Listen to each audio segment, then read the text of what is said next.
మొదటి దానికి పెద్ద అమ్మాయికి పెళ్లి కాకపోతే ఆఖరి అమ్మాయికి ఏదో అన్నట్టుగా ఇట్లా ఉందన్నమాట ఈయన చెప్పేది. వాళ్ళ పథకాలైనా మనవి కూడా అమలు జరపాలంటే ముందు ఆ సూపర్ 6 ఉమ్మడి కదా, అవును, అవే అమలు జరగట్లేదు, జరగడానికి నిధులు కావాలి అనేది ఇప్పుడు పెద్ద సమస్య. ఈ సౌభాగ్య పథకాన్ని అమలు చేస్తే ఇబ్బంది ఏం లేదు, కానీ టీడీపీ వర్సెస్ జనసేన, అవును, పవన్ వర్సెస్ టీడీపీ అన్నట్టుగా హరిరామ జోగయ్య ఎందుకు మాట్లాడుతున్నారో తెలీదు. ఆ తేడా ఆయన చెప్పింది అదే కదా సార్. ముద్రగడ్డ గారు కానీ వీళ్ళిద్దరూ వర్సెస్ ఉండాలనే కదా వాళ్ళు కోరుకున్నది. దాంతో పాటుగా టీడీపీతో పాటుగా వైసీపీతో పాటుగా టీడీపీ కూడా ఆ రకమైన డిస్టెన్సే మెయింటైన్ చేయాలన్నది కదా వీళ్ళ అభిప్రాయం.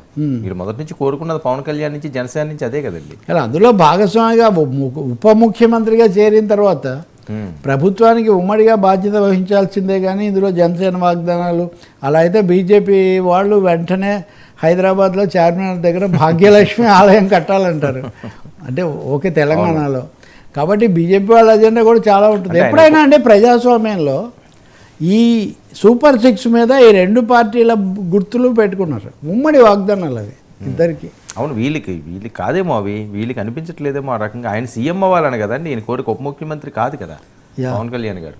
ఆయన 100 సీట్లు కూడా గెలిచే సత్తా ఉన్న వ్యక్తి. ఆల్రెడీ సీట్లు కూడా అనౌన్స్ చేశారు ఎన్నికల ముందు, ఆయన వినలేదు కానీ పవన్ కళ్యాణ్ గారు. అదంతా అయిపోయింది కదా, అది అయిపోయిన భాగవతం మీరు చెప్తున్నారు. ఆ దశ దాటి పవన్ కళ్యాణ్ హెచ్చించువాడు తగ్గించువాడు హెచ్చించబడును అనే సిద్ధాంతం ప్రకారం ఆయన 21 స్థానాలు తీసుకొని 21 గెలిచి ఉప ముఖ్యమంత్రిగా చేరి ఆయన నడుపుతూ ఉన్నాడు. ఆయన హరిరామ జోగయ్య ఎంత చెప్పినా కానీ పవన్ కళ్యాణ్ ఇప్పటికిప్పుడు చంద్రబాబును సవాల్ చేసే పని ఏమి చేయరు.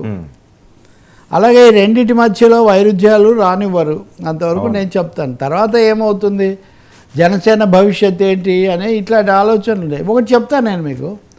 నిన్న నాగబాబు పింఛన్లు పంచిపెట్టాడు పిఠాపురంలో అనుకుంటా.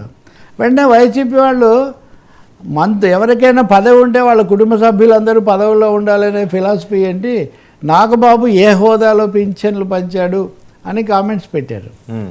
నాగబాబు ఆ పార్టీకి ప్రధాన కార్యదర్శి అనుకుంటా నేను, బహుశా ప్రధాన కార్యదర్శి హోదాలో ఆయన పంచిపెట్టి ఉంటాడు. పైగా ఎవరైనా పంచేదే కదా, ఒకటో దగ్గర మీరుంటే కూడా వర్మ గారు మీ చేతి మీద కూడా ఒకటి ఇవ్వండి అని ఒక మాట అంటారు మామూలుగా. కానీ ఆ ప్రశ్నలు ఏమైనా ఎత్తుతూ ఉన్నారు. కాబట్టి వైసీపీ వాళ్ళు కూడా పదే పవన్ను తగ్గిస్తున్నారు చూడండి, ఇలాంటి ఐటమ్స్ ఇస్తారు. అంతకుముందు పవన్ మీద చాలా ఎక్కువ అటాక్ చేసింది వాళ్ళే. ఇప్పుడు పవన్కి సపోర్ట్, ఇప్పుడు వాళ్ళు హఠాత్తుగా పవన్ గౌరవము, పవన్ స్థానము, పవన్ అధికారం, దాని గురించి వాళ్ళు ఎక్కువ తాపత్రయపడడం జరుగుతుంది. ఏదైనా హరిరామ జోగయ్య లేఖను ఎవరు సీరియస్గా తీసుకుంటారని నేను అనుకోను. రెండవది పథకాలు అమలు చేస్తారు అనేంతవరకు వాళ్ళు మాట్లాడవచ్చు.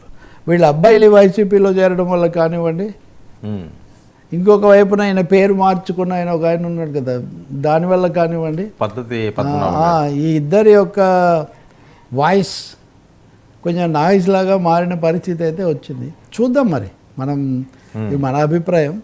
నిధుల కొరత అయితే ఉందండి. నేను మీకు ఒకటి చూపిస్తాను. ఈరోజు Indian express editorial, AP needs more from centre to keep promises. Okay, ఇది హరిరామ జోగయ్యకు సమాధానం అనుకోవచ్చు. AP need more from centre to keep promises.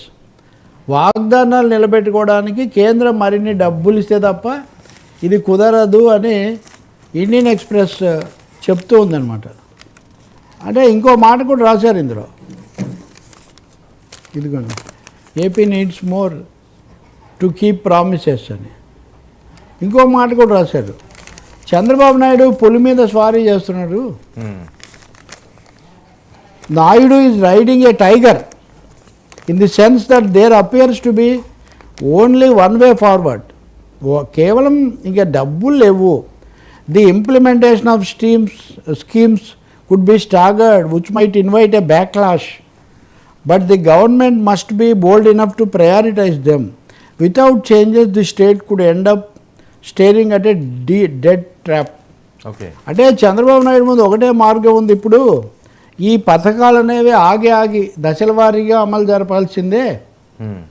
అంతకంటే తొందరపడిపోతే రాష్ట్రం పూర్తిగా అప్పుల ఊబిలో, ఇప్పటికే అప్పులు చాలా ఎక్కువగా ఉన్నాయన్నారు కదా, అప్పుల ఊబిలో కూరుకుపోతుంది అని. మరి సూపర్ 6కే ఇన్ని మిక్సులు ఇన్ని ఫిక్సులు ఉంటే ఈయన చెప్పేవి ఇంకెక్కడ జరుగుతాయి తెలియదు, చూద్దాం మరి. జన సైనికుల నుంచి కూడా ఇలాంటి స్పందన వస్తుందా? అవును, ఘటనల్లో కూడా అక్కడక్కడ పోలీసులు కొంచెం జన సైనికుల మీద చర్యలు తీసుకున్నారని, లేదా వాళ్ళే వచ్చి వీళ్ళ దగ్గర నిరసనలు తెలిపారని, మొన్న వాళ్ళ మంత్రికే వచ్చి వీళ్ళందరూ నిరసన తెలిపిన సందర్భం ఉంది, వాళ్ళందరూ అర్ధనగ్నంగా వచ్చి. సో ఇలాంటి ఘటనలన్నీ జరుగుతున్నాయి. ఓకే, జోగయ్య గారు మళ్ళీ ఏమన్నా వాళ్ళ సంక్షేమ సమితి దాన్ని పెట్టి మళ్ళీ ఏమైనా కార్యక్రమం చేపడతారా తెలియదు. ఓకే యా సరే, ఏంటి వల్లభ